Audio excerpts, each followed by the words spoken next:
আসসালামু আলাইকুম এভরিওয়ান, সবাই কেমন আছেন? আলহামদুলিল্লাহ আমরাও ভালো আছি। তো এই যে সাদ হচ্ছে জাম্প করছে এখানে এসে, এটা হচ্ছে গেম বক্স। তো গেম বক্সে সাদ হচ্ছে খেলাধুলা করতে এসেছে। তো সাদের সাথে একটা বাচ্চাও জাম্প করছিল, একটা মেয়ে বাবু। মাশাল্লাহ, মেয়েটা অনেক কিউট ছিল। তো সাদ জাম্প করতে করতে ওকে ফেলেই দিল। তো এই জাম্প করার জায়গাটা সাদের খুবই পছন্দ। তবে এখানে বেশি লাফালাফি করা নাই ভালো, কারণ বেশি লাফালাফিও আবার ভালো না। আমার ছেলেটা খুবই লাফালাফি করছিল।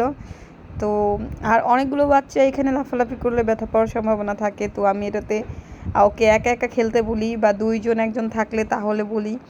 বেশি বাচ্চা থাকলে আমি আবার ওকে খেলতে না করি, কারণ যে কোনো সময় যে কোনোভাবে ব্যথা পেতে পারে বা যে কোনো দুর্ঘটনা ঘটতে পারে।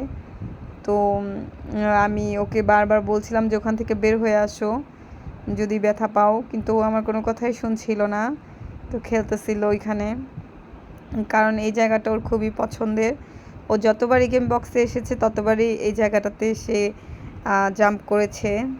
তো আর ওর বাচ্চা পেলে তো অনেক খুশি হয় বাচ্চাদের সাথে খেলাধুলা করতে একসাথে।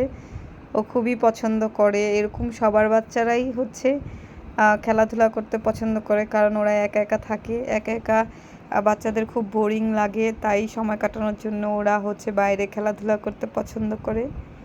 তো আমাদেরও উচিত বাচ্চাদেরকে একটু বাইরে এনে ঘোরানো বা বাইরে এনে সময় দেওয়া, তাহলে বাচ্চাদের মনটাও ফ্রেশ থাকে, মাইন্ডটাও ফ্রেশ থাকে। তো ওদের সব কাজ করতে ভালো লাগে আসলে। তো বাচ্চারা আসলে সবসময়ই চায় একটু ফ্রি জায়গা।